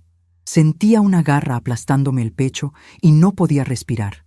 Tu marido, mi hijo, Estaba a 1 metro de distancia. ¿Sabes qué hizo cuando le rogué que me llevara a una guardia? Silvia parpadeó, desconcertada por el cambio de dirección. Su furia tropezó con la frialdad de mi mirada. Eso fue distinto, balbuceó, perdiendo fuerza. Él no es médico, Virginia. Se asustó. Pensó que era un ataque de calor por las ollas. No supo reaccionar. ¡Mentira! La corté, tajante, desarmando su excusa en el aire. No se asustó. Le molestó la interrupción. Le molestó que mi posible muerte arruinara su descanso dominical. Igual que a vos te molestó anoche el olor a vómito en tu baño, tanto que te encerraste en el cuarto y lo dejaste tirado en los azulejos, suplicando por teléfono. Él me miró a la cara, me vio ahogarme y me dijo que tomara agua y dejara de hacer drama para no enfriar su estofado. Silvia tragó saliva, mirando de reojo a las personas que nos rodeaban. La vergüenza empezaba a teñirle las mejillas pálidas. Ayer a la noche, continué, marcando cada palabra, tu marido tenía un simple dolor de estómago por comer basura en la calle. No se estaba muriendo, Silvia, solo le dolía. Así que yo apliqué, al pie de la letra, exactamente el mismo protocolo médico que él inventó y estableció para esta familia. Le receté un vaso de agua fría y la prohibición absoluta de hacer drama. «Pero él es tu hijo», intentó contraatacar, apelando desesperadamente al manual de la culpa materna. «Una madre no hace eso. Una madre no abandona a su hijo en un hospital. Una madre no», concedí, asintiendo lentamente. «Pero yo ya te lo aclaré en la clínica, Silvia. Yo renuncié. El servicio de madre abnegada, de sirvienta gratuita, de enfermera de guardia y de cajero automático sin fondo está cancelado permanentemente». Silvia abrió la boca, pero no salió ningún sonido. Sus argumentos se habían estrellado contra un muro de lógica implacable que ella misma había ayudado a construir. Decidí darle el golpe final, el espejo definitivo que le mostraría su propio reflejo deformado. Y hay algo más, Silvia. Aquel domingo fatal, cuando yo me arrastraba hacia la puerta de salida para no morirme tirada enfrente de ustedes, vos te reíste. Soltaste una risita por la nariz, burlándote de mí con él, y seguiste comiendo tu ensaladita tranquilamente. Decime una cosa. Hice una pausa, inclinándome apenas hacia ella. ¿Te reíste anoche en la ambulancia? ¿Te causó gracia pagar los 15,000 pesos de recargo? ¿Te pareció divertido tener que limpiar a tu marido? El silencio de Silvia fue la confirmación absoluta de su derrota. Sus hombros cayeron, vencidos por el peso de la exposición pública. Los testigos a nuestro alrededor murmuraban en voz baja. Gladys la miraba con un desprecio insondable y Bautista negaba con la cabeza, apoyado en el pilar. «No voy a ir a ninguna clínica», sentencié, agarrando la bola de lana blanca del suelo y sacudiéndole el polvo. «Si no querés cuidarlo vos, que sos su esposa en la salud y en la enfermedad, contraten a una enfermera. Páguenle con la misma plata que él se ahorró al no llevarme a mí al médico. O mejor aún», la miré por última vez, sosteniendo la lana limpia en mi mano. «Llévale un vaso de agua mineral y decile que deje de llamar la atención. Seguro para la tarde ya se le pasa». Silvia retrocedió un paso, como si mis palabras la hubieran golpeado físicamente. Miró a los rostros duros y juzgadores de los puesteros, comprendiendo que allí no encontraría aliados, que la fachada de familia perfecta se había hecho pedazos a la luz del día. Sin decir una palabra más, dio media vuelta y caminó apresuradamente hacia la salida, sus tacos resonando ahora con la urgencia de una fuga, huyendo del desastre que ellos mismos habían sembrado. Me senté en mi banquito, acomodé la lana blanca en su canasto correspondiente y tomé las agujas de tejer. El sonido metálico de las agujas chocando volvió a llenar mi pequeño espacio, marcando el ritmo de una vida que, por fin, me pertenecía por completo. Esa tarde, el galpón central del mercado pareció vaciarse más lento de lo habitual, como si el tiempo mismo hubiera decidido aflojar su marcha para permitirme saborear el triunfo silencioso de mi propia quietud. El eco de los pasos apresurados sobre el cemento alisado se fue apagando, reemplazado por el ruido metálico de las persianas de acero que los otros puesteros comenzaban a bajar. Me tomé mi tiempo para ordenar la mercadería. Pasé las yemas de mis dedos por las madejas de lana merino, sintiendo la suavidad de las hebras.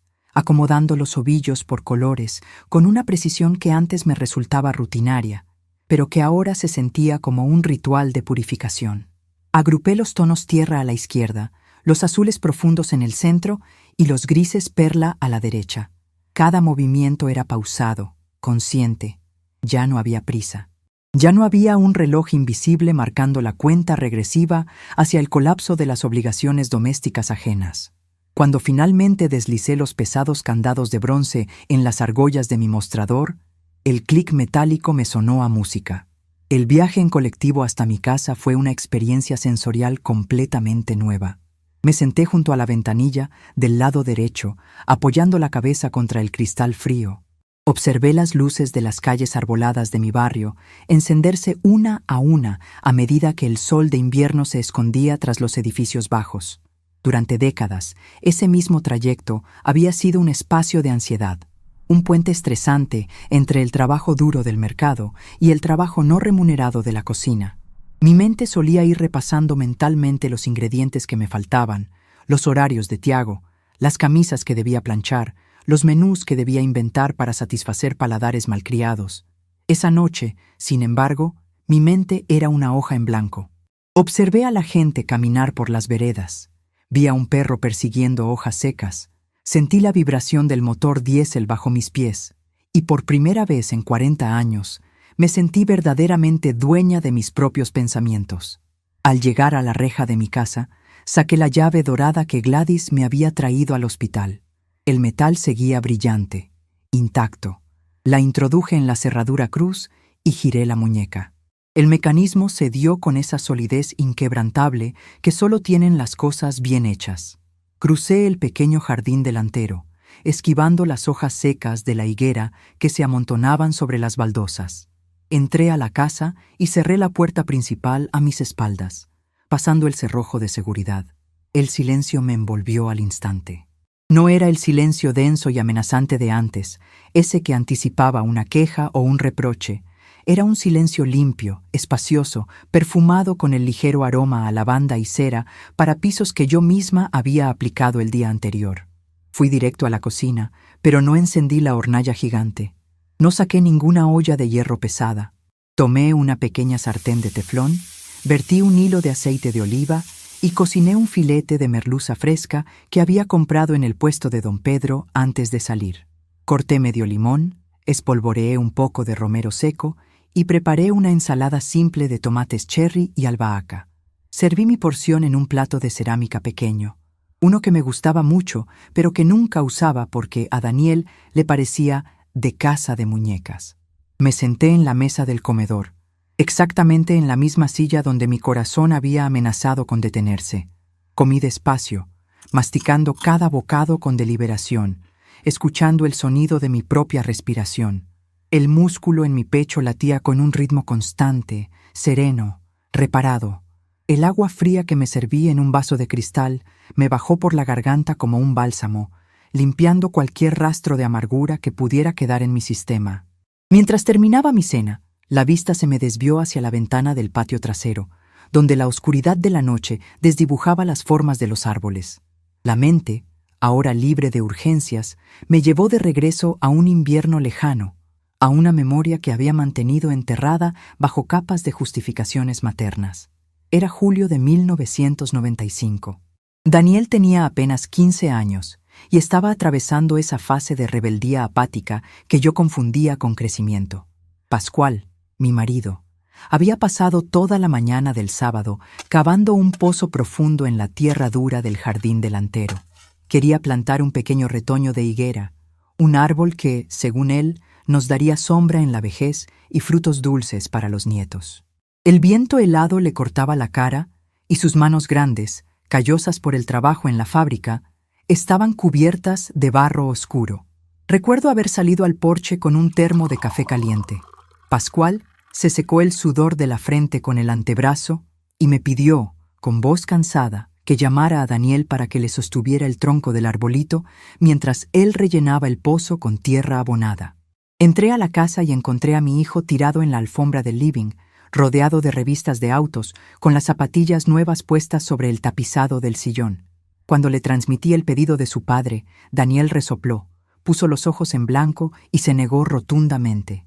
Argumentó que hacía mucho frío, que se iba a ensuciar las zapatillas que yo misma le había comprado con mis ahorros, y que plantar árboles era trabajo de peones.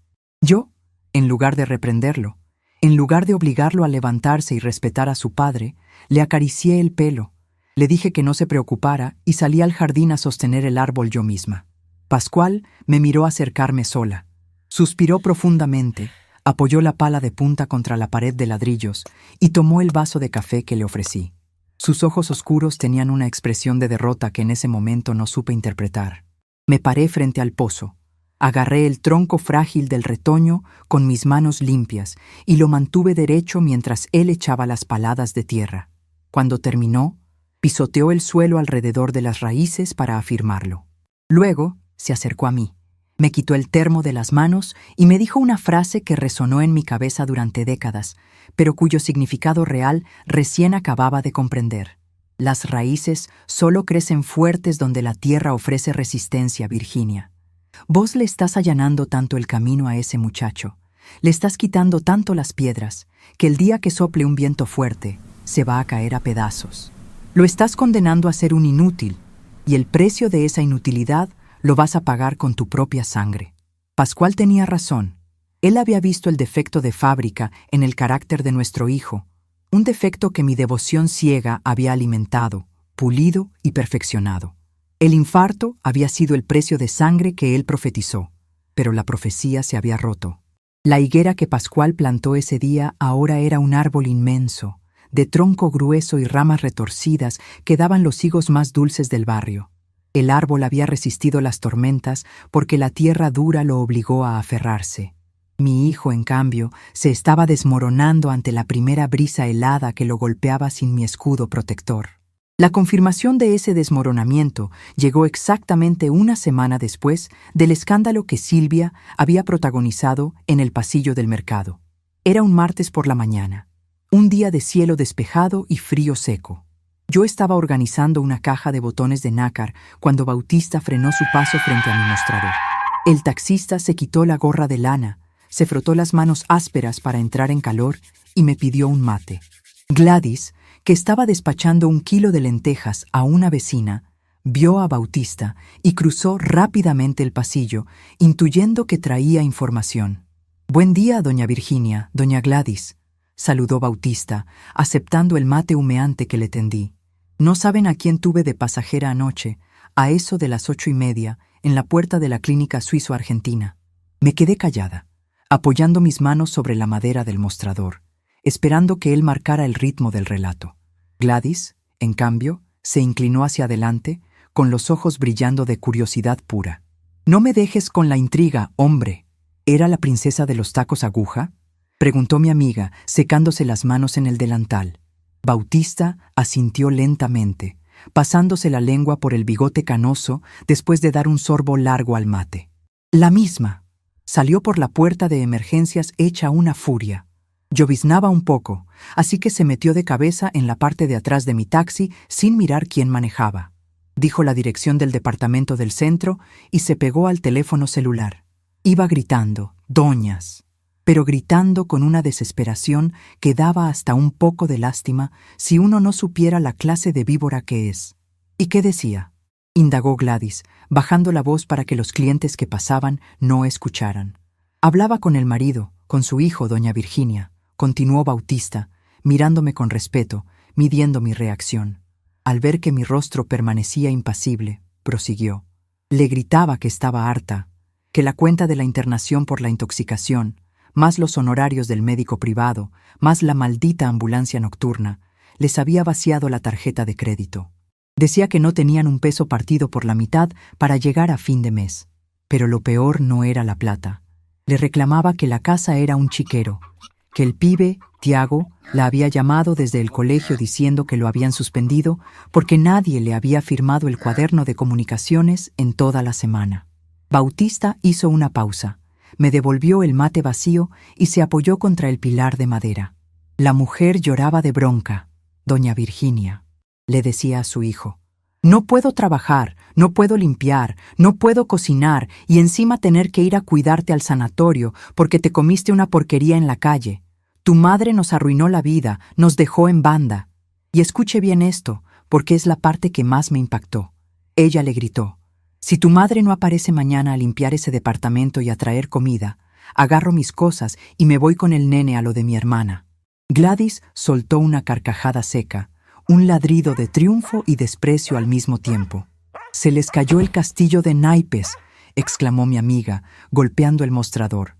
«Eran parásitos, Virginia, estaban prendidos a tu yugular y ahora que les cortaste el suministro, se están devorando entre ellos». Yo tomé el mate vacío, lo lavé en el pequeño balde de agua limpia que guardaba debajo de la mesa y lo sequé con un trapo.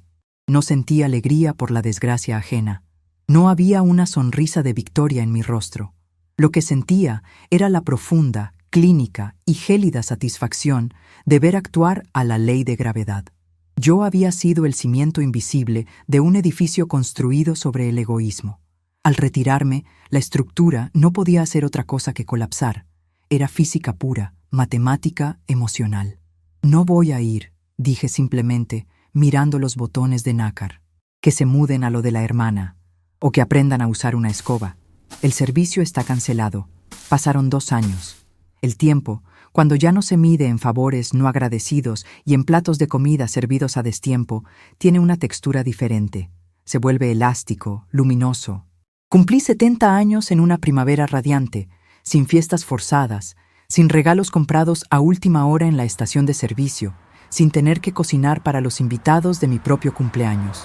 Lo celebré en el mercado, con Gladys, Juana, Bautista y don Rómulo, compartiendo una torta de ricota y mates dulces bajo el sol de la mañana. Mi casa sufrió una metamorfosis lenta, pero irreversible. Durante el primer año, me dediqué a extirpar cada rastro físico de la esclavitud doméstica. Llamé a un chatarrero y le vendí la inmensa olla de hierro fundido, esa tumba negra donde había sepultado mis domingos. Con ese dinero, compré macetas de terracota, tierra fértil y planté jazmines, rosales y lavandas en el patio trasero.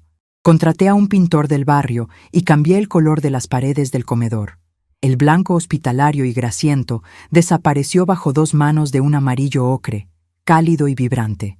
Tiré la silla de cabecera que había ocupado Daniel, vendí la mesa larga a una familia numerosa y en su lugar coloqué una mesa redonda de roble, pequeña, íntima, perfecta para 4 personas. Compré un sillón de lectura de un solo cuerpo, tapizado en terciopelo verde, y lo ubiqué junto al ventanal, justo donde la luz de la tarde caía con mayor intensidad. Mi salud mejoró de una manera que dejó a la doctora Santillán perpleja en mis controles semestrales. La presión arterial se estabilizó sin necesidad de aumentar la medicación. El corazón, libre de la angustia constante y del esfuerzo desmedido, latía con la fuerza de un motor recién rectificado. Caminaba más erguida, había recuperado el color en las mejillas y el dolor ciático que me torturaba la pierna derecha desapareció casi por completo al dejar de cargar bolsas de supermercado que no me correspondían. En el invierno de mi 2.º año de libertad, convertí el nuevo comedor en un espacio de vida. Comencé a dar clases de tejido los sábados por la tarde. El grupo se armó solo, casi por casualidad, con mujeres del barrio que buscaban una excusa para salir de sus propias rutinas. Estaban Mirta, una maestra jubilada de risa estruendosa, Susana, una viuda silenciosa que tejía mantas para hospitales, e Inés, una enfermera joven que necesitaba relajar las manos después de sus guardias en terapia intensiva. Nos sentábamos alrededor de la mesa redonda, rodeadas de ovillos de colores brillantes, agujas de bambú y tazas de té de manzanilla. El sonido de nuestra charla, intercalado con el choque rítmico de las agujas, llenaba la casa de una energía curativa. Ellas se convirtieron en mi familia elegida, una familia basada en el intercambio mutuo, en el respeto por el tiempo ajeno, en la construcción de abrigo y no en la demanda constante de servicio. De Daniel y Silvia, las noticias llegaban como ecos lejanos, fragmentos de un naufragio que las corrientes del barrio arrastraban hasta las orillas de mi mostrador en el mercado. Nunca levanté el teléfono para preguntar por ellos. Fui fiel a mi palabra. La línea de mi casa permaneció desconectada de la pared, y cambié mi número de celular la misma semana que me dieron el alta médica. La frontera que tracé era de concreto armado, sin puertas traseras ni ventanas de negociación. La crónica de su desastre me la fue narrando Gladys a través de encuentros casuales que ella misma se encargaba de investigar con precisión de detective. A los 6 meses de mi infarto, la tensión en el departamento del centro había alcanzado su punto de quiebre. Silvia, incapaz de lidiar con las tareas del hogar, con un marido acostumbrado a ser servido y con un adolescente conflictivo, cumplió su amenaza.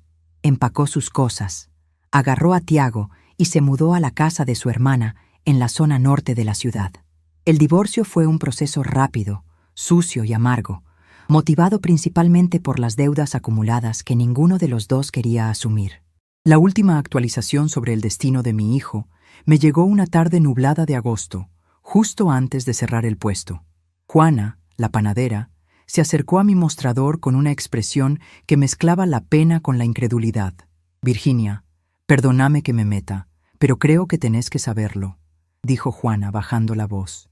«Mi sobrino, el que hace repartos de mercadería para el supermercado grande de la avenida, fue ayer a llevar un pedido a un edificio del centro.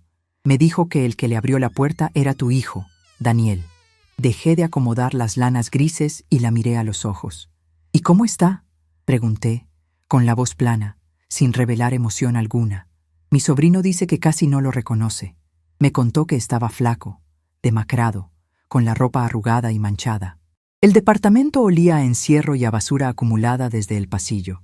Le recibió las bolsas de comida congelada, le pagó con billetes arrugados y ni siquiera lo miró a la cara. Dice que parecía un hombre 10 años más viejo, un tipo completamente vencido, abandonado por el mundo. Asentí lentamente. Juana me dio una palmadita en el hombro y se retiró a su puesto, respetando mi silencio. Me quedé parada frente al mostrador, mirando el polvo bailar en el haz de luz que entraba por una claraboya del galpón. Visualicé a Daniel en ese departamento oscuro, rodeado de cajas de comida chatarra, envuelto en ropa sucia, respirando el aire rancio de su propia inoperancia. El hombre arrogante que me había despreciado en la mesa de mi propia casa, el mismo que creía que su comodidad era un derecho divino y mi sacrificio una obligación natural, estaba ahora cosechando el desierto absoluto que él mismo había sembrado. No sentí lástima. La lástima requiere de una conexión emocional que se había quemado por completo aquella tarde dominical. Tampoco sentí culpa. La culpa es el arma que usan los verdugos para mantener a las víctimas atadas al madero, y yo había roto esas cadenas con mis propias manos. Lo que sentí fue la confirmación definitiva de la lección de Pascual. Al quitarle las piedras del camino, lo había convertido en un lisiado emocional, incapaz de sostener su propia vida. Mi ausencia no lo había destruido. Simplemente había revelado la ruina estructural que siempre fue. Y ahora, en la soledad de su departamento lleno de basura, cuando el estómago le doliera o la fiebre lo asaltara en la madrugada, tendría que caminar solo hasta la cocina, abrir la heladera, servirse un vaso de agua fría y tragar su propia medicina en el más absoluto de los silencios. Terminé de cerrar el puesto con la tranquilidad habitual. Me despedí de Gladys con un abrazo apretado y caminé hacia la parada del colectivo. El viento de agosto soplaba con fuerza, arrastrando papeles y hojas secas por las veredas, pero yo llevaba mi bufanda de lana gruesa bien ajustada al cuello, protegiendo mi pecho del frío. Llegué a mi casa antes del anochecer. Encendí las luces cálidas del living, preparé una tetera con hojas de menta fresca de mi propio jardín y me senté en el sillón de terciopelo verde. La casa estaba en un silencio perfecto, un silencio que ya no pesaba, sino que abrazaba. Sobre la mesa auxiliar, junto a mis anteojos de lectura, descansaba mi proyecto más reciente. Era un suéter de lana merino pura, tejido a mano con un punto trenzado intrincado y complejo, de un color verde esmeralda brillante, un tono audaz y lleno de vida que jamás me habría atrevido a usar en mi vida anterior, cuando mi guardarropa se limitaba a los grises y marrones de la abnegación.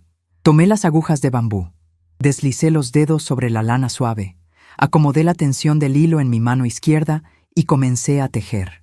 El sonido rítmico, acompasado y casi hipnótico de las agujas chocando entre sí, llenó el ambiente.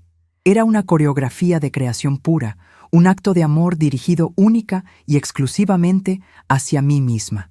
Cada punto que pasaba de una aguja a la otra era un segundo de vida recuperado, una respiración profunda, un latido fuerte y claro de mi corazón sanado. Me detuve un instante. Levanté la labor a la altura de mis ojos, calculando las dimensiones del pecho del suéter, asegurándome de que el tejido fuera lo suficientemente amplio, lo suficientemente cálido para cubrir el lugar exacto donde, 2 años atrás, la garra de hierro casi me había arrebatado la vida. Acomodé la lana verde esmeralda sobre mi esternón, sentí el calor natural de las fibras penetrando a través de mi blusa y sonreí en la soledad luminosa de mi living. Había aprendido, de la manera más brutal posible, que el amor que no exige respeto se convierte en servidumbre y que la única forma de sobrevivir al desprecio de quienes creaste es dejarlos ahogarse en su propia arrogancia. Retomé las agujas, deslicé el hilo verde entre mis dedos firmes, y mientras el viento frío golpeaba inútilmente contra los cristales cerrados de la ventana, seguí tejiendo mi propia vida, punto por punto, sin que nadie, nunca más, me ordenara tomar agua.